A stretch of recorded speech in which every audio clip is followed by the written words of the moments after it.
আমার সমস্যা চোখের ভিতর লোহা ঢুকছে। তা আমি 3 সপ্তাহ ঘুরে ঘুরে সিরিয়াল পাচ্ছি, ভর্তি হয়েছি। ভর্তি হওয়ার পরে গত মঙ্গলবার ভর্তি হয়েছি। হওয়ার পরে তো জ্ঞানজামের পরে হাসপাতালে কোনো ডাক্তার নার্স কিছুই নাই। তা আমাদের চিকিৎসাও তো দিতেছে না। তা আমরা ভাবতেছি আসলেই তো আমাদের এই গরিব মানুষের দেহার কেউ নাই। গরিব মানুষের দেহার কেউ থাকলে অবশ্যই এই সমাধান করে আমাদের চিকিৎসা দিত। তা আমি আপনার মাধ্যমে বলতে চাই, আমাদের দেশের সরকার, ঊর্ধ্বতম কর্মকর্তা, ডাক্তার ভাই যারা আছে, আপনারা গরিব এবং যারা চোখ নাই তারাই বুঝতেছে যে চোখের কি মর্ম, কি জ্বালা যন্ত্রণা। আর যার ভালো আছে সে তো বুঝতেছে না, আমরা বুঝতেছি। তা আপনার মধ্যেও জানার চাই যে আমাদেরকে সুচিকিৎসা দিক, আমরা সুস্থ হয়ে আমরা ভালো থাকি, দোয়া করি। ডাক্তার ভাইরা এবং সরকার যারাই আছে সবাই জানি ভালো থাকে, আমরা এই দোয়া চাই। না, আমরা তো কোনো সংঘর্ষের জন্য নাই, কার সাথে হয়েছে আমরাও সঠিক জানি না। আমরা 2 তলায় ছিলাম, সংঘর্ষ লাগার পরে আনসার বাইরে বললো আপনারা উপরতলায় যান।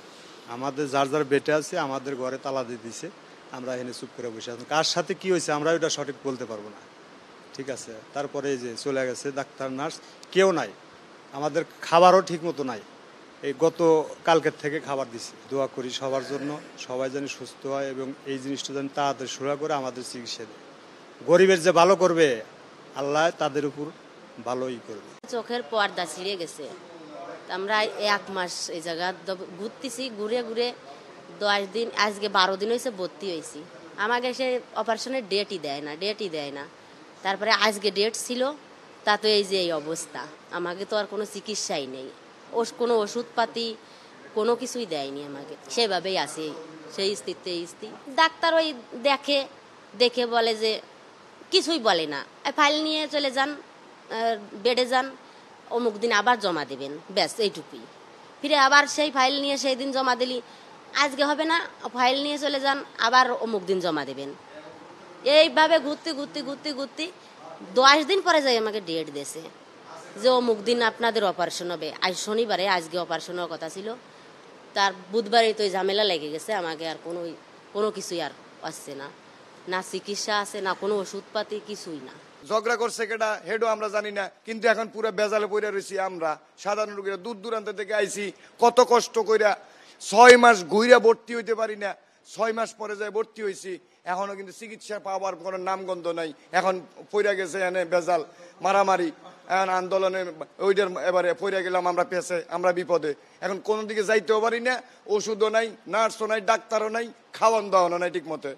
তাহলে কি করে আমরা? আমগুলো লাগে সরকারও নাই এদেশের সরকারও মানে গরিবের শত্রু। দেখলাম যে গরিবের জন্য কথা কয় না, কেউ নাই, গরিবের পাশে আসার লোক নাই, বুঝছেন?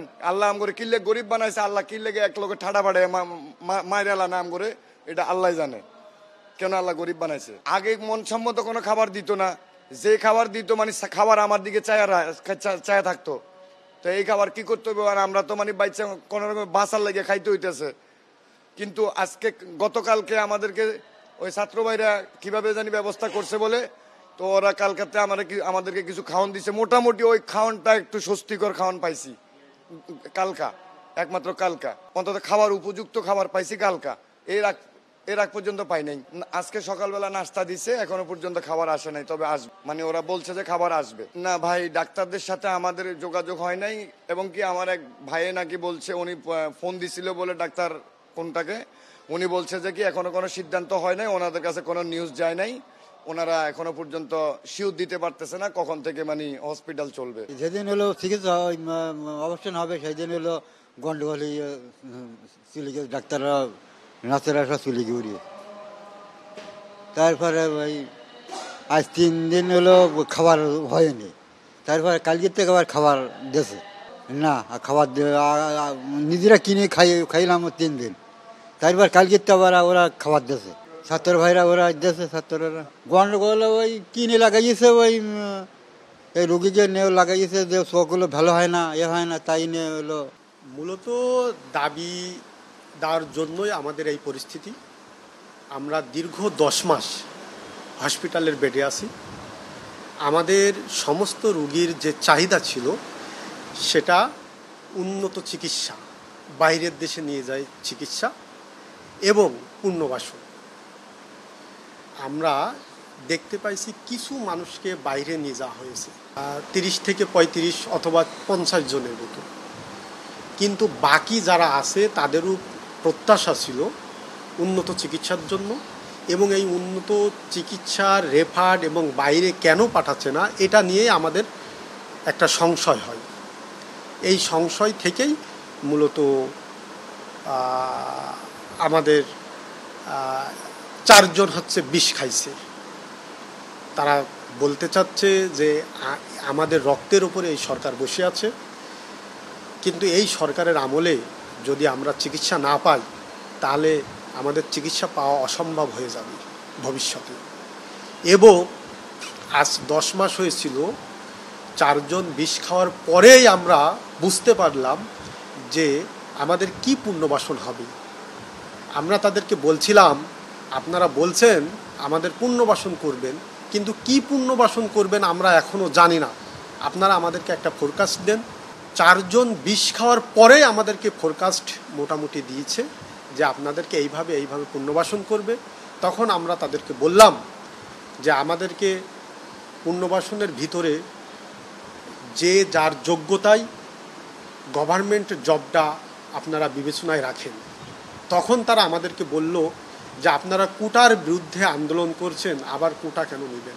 আমরা তাদেরকে বললাম আমরা কোটার বিরুদ্ধে আন্দোলন করছি, মুক্তিযোদ্ধা যারা ছিল তাদের চাকরির বিপক্ষে আমরা ছিলাম না, আমরা মুক্তিযোদ্ধার পক্ষে, এবং 24শে যে জুলাই যোদ্ধা এদেরও চাকরির পক্ষে, কিন্তু এদের ছেলে নাতি পুতির চাকরির পক্ষে আমরা না। এই একটা দ্বিধানন্দ 10 মাস হয়ে গেছে। অদক্ষ মানুষ আমাদের জুলাই ফাউন্ডেশনে বসেছিল, এবং এই ক্ষোভটা সমস্ত বাংলাদেশের সমস্ত পেশার মানুষের উপর একটা বিকট আকার ধারণ করছিল, এবং সমস্ত দল চেষ্টা করছিল এই সরকারকে কিভাবে আমরা নামাবো। অনেক দল চেষ্টা করছে, কিন্তু সাধারণ জনগণ যদি না নামে কখনোই এটা সম্ভব নয়। সাধারণ ছাত্রের নামে ঢাকা বিশ্ববিদ্যালয় যখন ডাকে তখন সমস্ত ছাত্ররা নেমে পড়ছে, এবং তারই পরিপ্রেক্ষিতে এই আন্দোলন হয়েছে। আমরা তখনও জানতাম না কে নাহিদ, কে আসিফ, কে সার্জিস, কে হাসনাত আবদুল্লাহ। আমরা তখন জানছিলাম ঢাকা ইউনিভার্সিটির সাধারণ ছাত্ররা আন্দোলনের ডাক দিয়েছে, এবং কোটার বিরুদ্ধে নৈতিক বৈষম্যর বিরুদ্ধে ডাক দিয়েছে, তাই আমরা এই আন্দোলনে গেছিলাম। কিন্তু আন্দোলনের পরে আমাদের চিকিৎসা সবারই আগে প্রায়োরিটি দেওয়ার দরকার ছিল, সেটা না দিয়ে তারা দল নিয়ে অনেকটাই ব্যস্ত হয়ে গেছিল, এবং 4 জন যে বিষ খাইছিল কেউ আসে নাই। তারা দল নিয়ে ব্যস্ত, একজনও সরোয়ার্দী হসপিটালে আসে নাই। এটা খুবই দুঃখজনক, আমরা মর্মাহত। এই যেমন মনে করেন যে আমি 18 জুলাই আহত হয়েছি, আজকে 10 থেকে 11 মাস। আমার পরিবার নিয়ে আমি অনেক কষ্টে দিন যাপন করতেছি। আমি হসপিটালের বেডে, এমনকি আমার পরিবার অসুস্থ, আমার পরিবারও হসপিটালে। কিন্তু তা নিয়ে না বলতে গেলেই কাল বিগত সামনে যে দিনটা চলে গেছে, যেই ঘটনাটা ঘটছে এখানে, এই ঘটনাটা আমরা কখনো আশাই করি নাই। কারণ কি, আমাদের একটা চাওয়া ছিল কি, যে আমাদের 4টা ভাই বিষ পান করছে, আত্মহত্যা করার পথ বেছে নিয়েছে। কিসের জন্য? শুধু একমাত্র আমাদের কিছু চাওয়া যে সুচিকিৎসা আমাদেরকে রেফার করেন, যে স্যার আমাদেরকে রেফার করেন, বিদেশে পাঠান। এই কথা বলার পরে যদি কেউ বলে তোমরা পারলে কিছু করে চলে যাও, এই সমস্ত প্রশ্ন ডিরেক্টরের মুখে আসা, অন্য স্যাররা বলছে। তাই এই সমস্ত কথা শুনে তারা কি করলো, আত্মহত্যার পথ খুঁজে নিল। সেখান থেকে যদিও আমরা সরোয়ার্দী তাদেরকে ভর্তি করছি, তার পরের দিনই শুনছেন যে আরও একজন হারপিক পান করে তার জীবন ত্যাগ করার সে চেষ্টা করছে। হারপিকটা হয়েছে যে এমন একটা জিনিস যেটা বিষের চেয়েও মারাত্মক। সেই সেন্সিটিভ জায়গায় চলে গেছে। সে যখন ইমরান নাম, ওই এখন সিএমএসে মৃত্যুর সাথেই পান করছে, ওর অবস্থা কন্ডিশন খারাপ। তা আমরা বলবো যে আমরা এইটা করার পরে আমরা তো তাদের সাথে কোনো করি নাই, তাদের সাথে কোনো আত্মঘাতের সাথে আমরা জড়িত হই নাই। আমরা শুধু আমাদের চাওয়াটার জন্য তাদের কাছে গেছিলাম ডিরেক্টর বরাবর, যে স্যার আমাদের এটা করেন।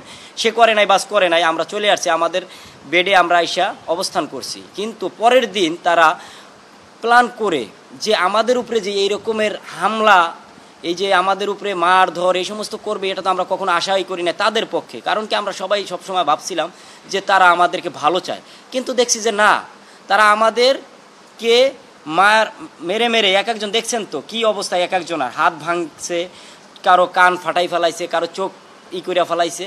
এরকমের অবস্থায় আমরা যাইতে চাই নাই, কিন্তু তারপরও প্রশাসন আসছে আমাদেরকে নিয়ন্ত্রণ করার জন্য, তারপর আইসা তারা না বুঝা শুনেও তারপর আমাদের আহতদের গায়ে হাত তুলছে। সেনাবাহিনী বলেন, পুলিশ প্রশাসন বলেন, তারপরে কোস্টগার্ড বলেন, তারা আমাদের গায়ে হাত তুলছে। তারপরে চলে গেছে। আমরা আজকে বিগত 3টা দিন হয়ে যাইতেছে আমাদের খাবার বন্ধ করে দেওয়া হয়েছিল, পানি বন্ধ করে দেওয়া হয়েছে, এমনকি চলাচলের অবস্থা, যেমন লিফট, আমরা অসুস্থ, আমরা নামতে নিচে নামতে আমাদের কষ্ট হয়, সেগুলো বন্ধ করে হতে পুরা রাস্তা। পরে কালকে যেহেতু আমাদের জুলাই ফাউন্ডেশনে যে বলছে একটু আগে যে নতুন CO Akbar Hossain, lieutenant colonel Akbar Hossain, সে একজন অত্যন্ত, তার কথা বলতে গেলেই না বলতে পারতেছি না, সে বারবার আমাদের খবর নেওয়ার জন্য লোক পাঠিয়েছে।